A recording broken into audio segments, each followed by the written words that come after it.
Ngayon ko lang napanood ang live ni Sir Paul na nag-discuss po siya about sa kanilang problema sa kanilang team. So tanong ko lang sa inyo kung ano ba ang nangyari, kasi hindi ko po na subaybayan kahapon ang kanilang vlog, mga 2 araw na siguro kasi busy tayo, may ginagawa tayo.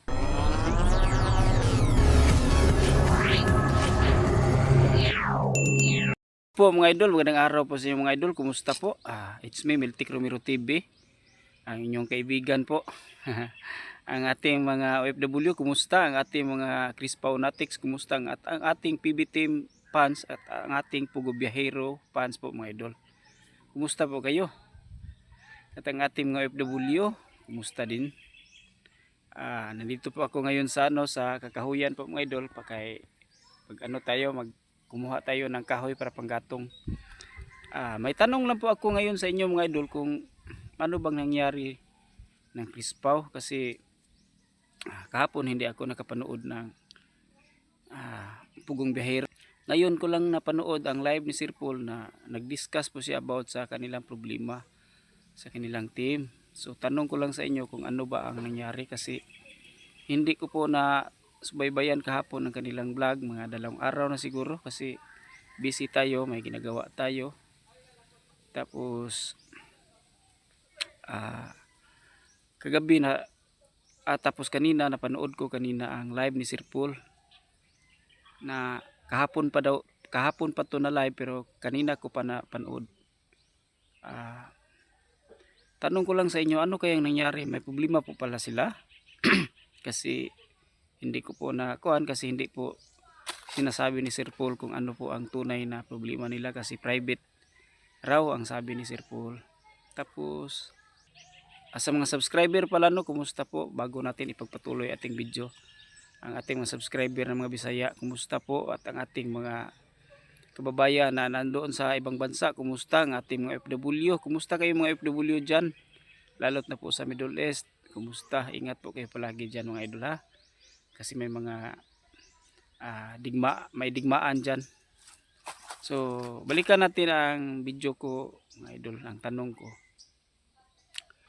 ano kayang nangyari sa Chris Pau mga idol, kasi sabi ni Sir Paul may problema po sila sa kanilang team. Tapos na-resolve na po niya kasi siya po ang leader.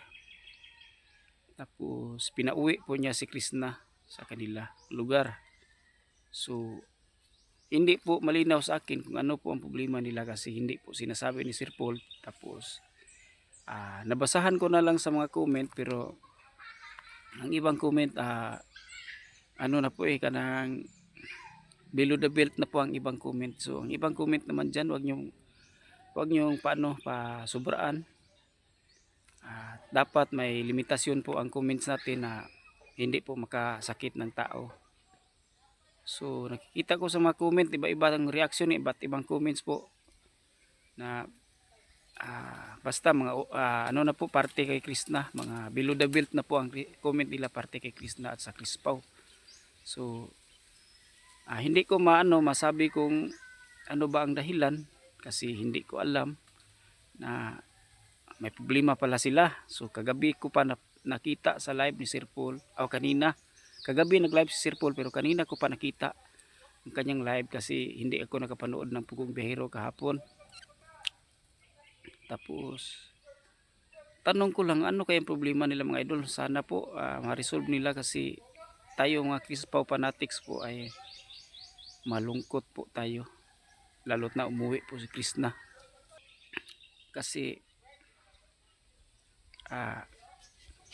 umaasa tayo na ang Chris Pau ay forever. Tapos ngayon parang kinabahan tayo, kasi umuwi po si Krishna, at saka sasabi ni Sir Paul na may isang member nila sa PB team na mayroong kasalanan siguro sa kanila. So sabi ni Sir Paul, ano lang po niya, pinipigilan lang po ang sarili niya, baka tumaas ang hypertension niya, kasi may hypertension po Sir Paul. So napaka kalma po ni Sir Paul, hindi po siya nagpadala ng mga ganon na problema. Pero para sa akin mukhang malaki na problema mga idol, kasi sabi ni Sir Paul, kung hindi pa niya napigilan kanyang sarili, iwan ko lang. Kasi kalma naman si Sir Paul. Pag iba siguro na hindi po si Sir Paul ang nang doon sa pangyari ay iwan ko. So medyo malaki-laki siguro ang problema nito mga idol, kasi may mga comment na pangit naman about kay Krishna at sa Chris Pao, pero sila lang po ang nakakaalam. Dapat ma-resolve po nila, at sana po pray po tayo mga Chris Pao fans na ma-resolve po ang kanilang problema, kasi baka iiyak po ang mga Chris Pao fans nito. Kasi akala natin may forever na po sila, pero hindi pa natin alam kung ano ba ang problema. Baka maliit lang o malaki, pero hindi natin alam, sila lang po ang nakakaalam po. Pero masasabi ko lang sa ibang mga nag-comments po, kasi marami akong nabasang comments, hindi ko na lang ipiniplex, nagbabasa lang po ako ng comments. Below the belt na po ang iba kasi kahit ano lang pinagsasabi nila kay Krishna, kahit ano ang pinagsasabi nila ng Chris Pao, pero pigil-pigilan natin, kasi sila po ang nakakaalam sa tunay na nangyari. Baka maliit lang po na problema, so baka bumalik lang po si Krishna, kasi alam naman natin na pag mawala ang Chris Pao, marami ang masasaktan, kasi hangad natin na magkatuluyan sila, hangad natin na may forever sila. So ngayon mukhang kinabahan tayo. Pero ingat lang po, at ingat lang po sa pag-comment, no?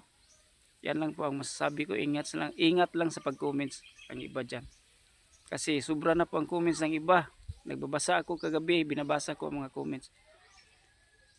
Binabasa ko kaganina, sorry po, kagabi hindi ako nakapanood sa live ni Sir Paul, kanina ng buntag, kaninang umaga. So dapat ma-resolve nila mga idol, no? Kasi tayo mga fans ng Chris Pao. Pero kahit mawala ng Chris Pao, may Pugong Biyahero naman. Unood naman tayo ng Pugong Biyahero at sa lahat ng PB team. Pero para sa akin mga idol, malayo ang marating ng Chris Pao, kasi marunong magdala Sir Paul ng problema.